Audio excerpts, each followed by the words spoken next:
Hi again.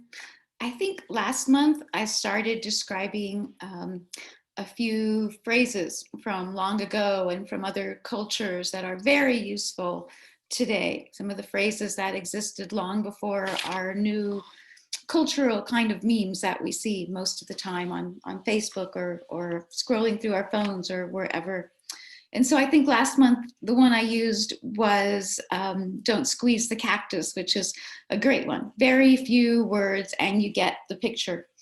And some of you wrote as well to tell me that in your own cultures you had other similar phrases, such as don't bite the onion, which is a little bit like don't give yourself another excuse to cry or to get upset. Don't swallow. Don't swallow or don't eat the onion, I think was another one, which means don't be gullible or don't believe everything that you read or hear, which I guess was applied these days to some of the news items or different things that were going around as well. So they're coming back, all these things. And the one I wanted to share with you today is very simple and to the point as well. Don't poison the well. And this comes from a long time ago. There's different cultures that have variations on this story as well. But mine comes back from the times of where the Roman invasions of a lot of small villages were happening. And this one soldier who was sent ahead of time to basically secure the city, just let everyone know the Roman soldiers are around the next bend. They will be here by the following day. And if you want to avoid all the bloodshed, just surrender now. So the soldier had been, kind of part of the advance guard that was going to all these villages.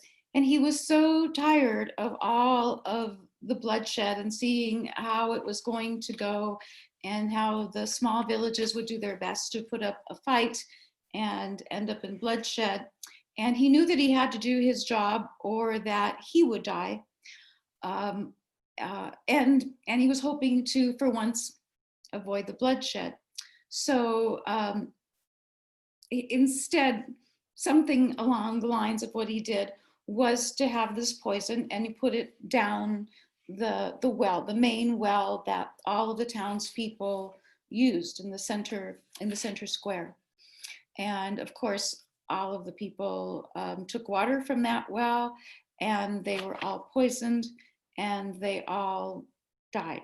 But there was no bloodshed. So the soldier thought that he had done a good thing for once. So what happened is that the next day, in comes all the Roman soldiers. They see that the town appears to be secure. They don't have to immediately come in fighting, and they are all thirsty from their marching. And so the first thing that they do is go to the center of the well to get some water. And there's no one there to tell them, no, don't drink that water. It is the only water that is there. And so they die as well. Yes, the story, this is a good story. It has a moral. So the moral of the story is don't poison the well, because you don't know who the next person is who is going to be drinking from that well. It might be you, right? It might be you, or it might be your people. And it might be whatever. It might be your party. It might be your family. It might be the people that you need to sit down to a table with.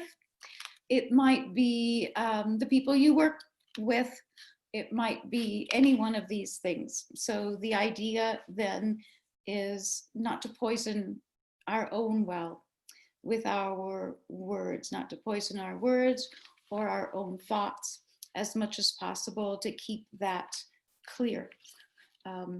Not because we want to have any kind of enemies, or that we don't want to make way for what is only one way to be as well.